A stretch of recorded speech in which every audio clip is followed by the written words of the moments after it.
Today we're going to be building the chassis for the locomotive.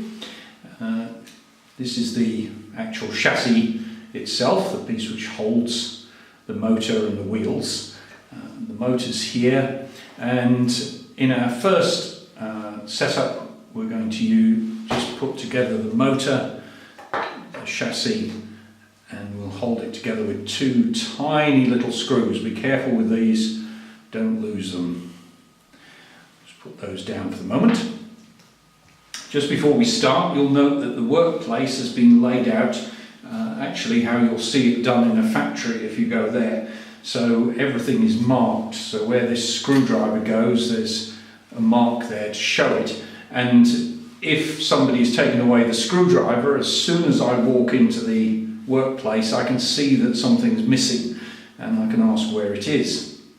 So I've got, this is actually a spanner for the nuts which will hold the chassis onto the body. This is a pair of pliers in case we need to pull anything. This is a cross-point screwdriver that will fit the various screws and help turn them. We have a hammer which we may find useful in positioning the wheels, a piece of track to test everything on, and this here is a little setting piece that sets the position of the wheels. And finally we have here the vise which we're going to use as a press to press the wheels on.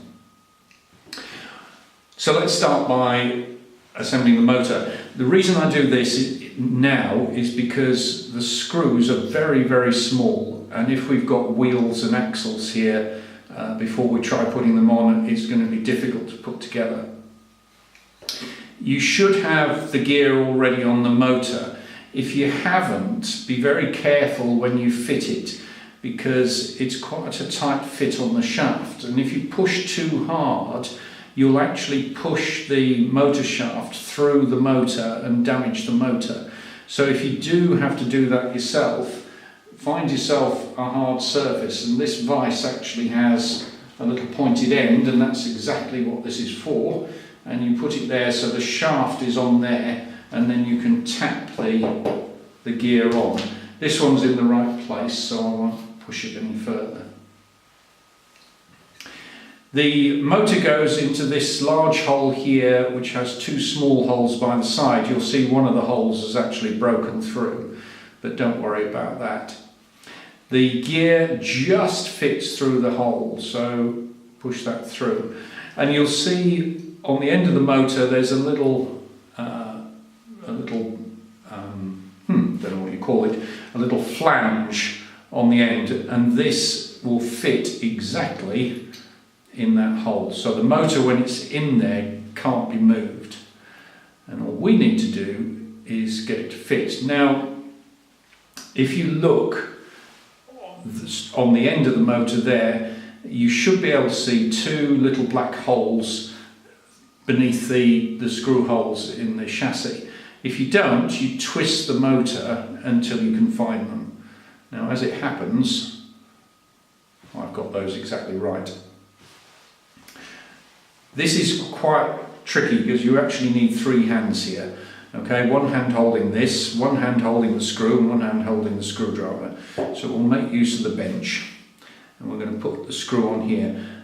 This screwdriver is magnetic, so it will hold the screw. And then I use this hand with one finger, so I'm just getting it right. These fingers are holding the motor, my thumb's holding the chassis, the other fingers are holding the other side. And then I can use the screwdriver to hold the screw, and I'm trying to do this so you can see it as well as me do it. And we're going to put that through there. Sometimes it's easier just to let the screw come out a bit and then line it up. And when it's lined up, we just turn it round and it will screw into the hole. Don't do it up too tight because we're going to have to get the other one in and they may not line up perfectly. So just nip it up for now. Get the other one, and we're going to put that one in here. engaging the hole, screw. The second one can be quite tight because it's going to have to move the motor around a bit. If it doesn't like going in, just slacken off the other screw a bit to give it a bit more space to move. And when that one's tight, tighten down the other one. Don't over tighten them or you'll break the screw or you'll pull the metal out of the motor. And when you've finished, the motor should be vertical, so at right angles to the chassis, and it should be touching the base of the chassis. That looks pretty much all right. If it's not, then we'll be able to adjust it later. You'll see that. When we put in the gearbox, we'll just be able to give it a little pull to get it right. But that looks okay, so you're ready for the next step, which is on another video. Well done.